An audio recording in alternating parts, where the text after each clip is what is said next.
Here we have a quick screencast about some of the different dictators that rose to power in Europe around the time of World War II. And we'll start with Benito Mussolini of Italy, whose nickname and title was Il Duce, which means the leader. His path to power was gathering his followers and actually marching on the city of Rome in 1922 and basically showing how much support he had for his agenda and his ideas. His philosophy is definitely right wing. His party and philosophy is fascism. So the idea that he's a far right wing leader represents the political belief of fascism prior to World War II. And up here we have the fasces, which is a Roman symbol. Of course, Italy is the seat of ancient Roman power. And the fasces is a bundle of sticks bound around an axe. And the idea that all these sticks bound tightly together are strong. And if you were to separate the sticks out individually, they would become weak. The idea that you bind your people together with the same ideology or philosophy, you will create a strong nation, like the bound together sticks creates a strong stick. His economic goals, he wanted to end strikes and unemployment and really eliminate the labor movement. He saw unions and workers organizing as socialists or communists. And he was telling his people that if they didn't want to become like the Russian communist state, that they must join with him and he would protect them from the labor movement and from a move to the left wing, which would be communism. His terror tactics, he had his own paramilitary group, his own secret police called the Black Shirts, who would enforce his rules and kind of strike down or hurt perhaps the people that were against him. Again, he used fascism as political philosophy to achieve this goal and created a police state. Basically, the idea that the police and government could do whatever they wanted to do, and people had no rights really to resist them. His quotable quote, Italy wants peace, work, and calm. I will give these things peacefully if necessary or with force if necessary. So that's just a summary of Benito Mussolini. Moving on to the next one, Adolf Hitler. His nickname or title, Der Führer, the father or the leader, excuse me. His path to power. He tried to revolt early on, leading the Nazi Party, and that revolt failed. He ended up being jailed. He later emerged from jail and became head of the Nazi Party.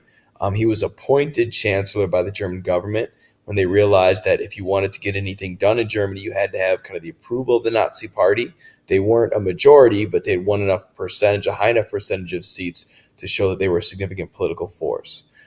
His acts when he achieves power is to dismantle democracy, mainly by eliminating the German parliament, which is the Reichstag, which mysteriously burns down early on while Hitler is in power. Hitler blames the enemies of Germany, the communists at this point, the far left wingers, for burning it down, and kind of takes over from that point on as a dictator. Again, his political philosophy is far right wing. This is, again, the Nazi Party, and the political belief is fascism, far right wing politics. His economic goals, well, number one is to end unemployment because Germany has horrible unemployment at this time. Unite all German people, meaning Germanic people that aren't living in Germany as well would become a part of the German Empire. Purify the race, meaning allow only pure white Aryans to be a part of the German Empire and eliminate anyone that's a minority or anyone that doesn't fit that model, and gain what's called Lebensraum for the German state, which is living space, which basically means taking more land and creating a German empire with territory.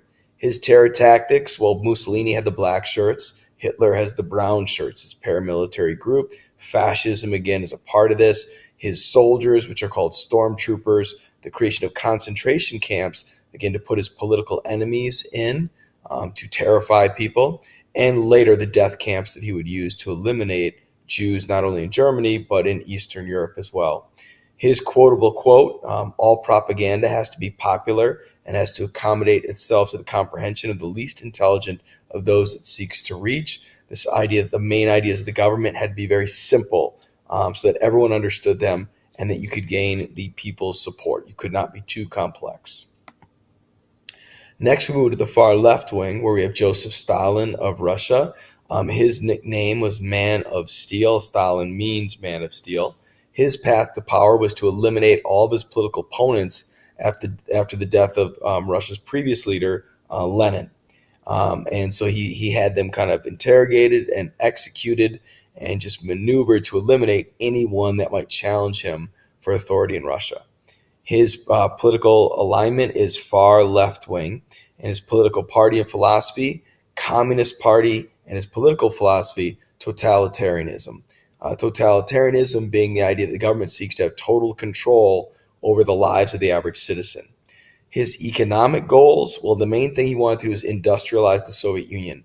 At this time, the Soviet Union is an agricultural country. Stalin realized that to be a world power, you had to have factories and produce steel and machinery and weaponry. So you had these things called 5-year plans, where there were 5-year plans to achieve certain goals. And after 5 years, you would evaluate how you succeeded or failed in achieving that goal and create new goals.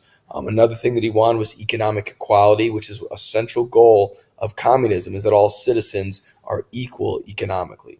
His terror tactics, something called the Gulag, which was his version of a concentration camp, where he sent political enemies and a lot of them were worked to death in those camps. He also had something called purges, where periodically he would decide that a group in Russia perhaps was against him.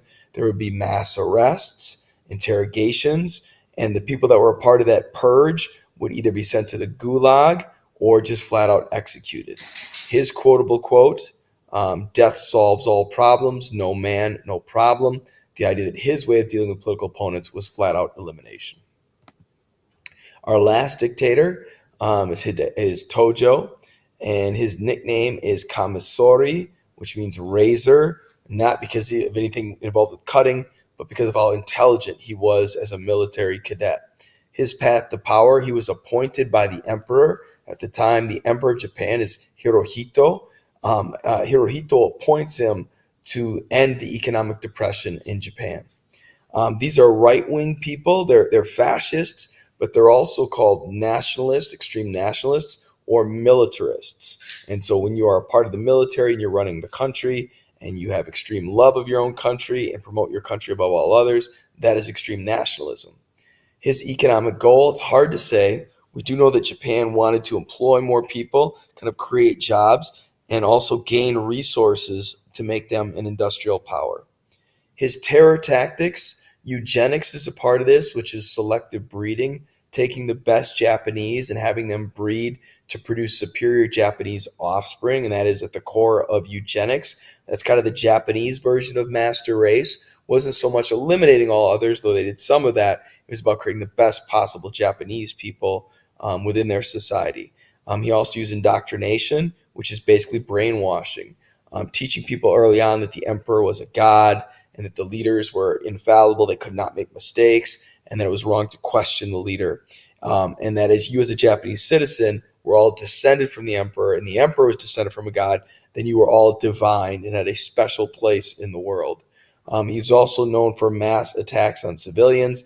In the rape of Nanking, China, Japanese soldiers went on a rampage, murdering civilians, raping women, and burning parts of the city to the ground. His quotable quote is that Japan was supposed to be like 1 million hearts beating as one, the idea that they're all unified in their purpose. That's part of our presentation today, just on the dictators. Hopefully that helps you to understand each of them just a little bit better.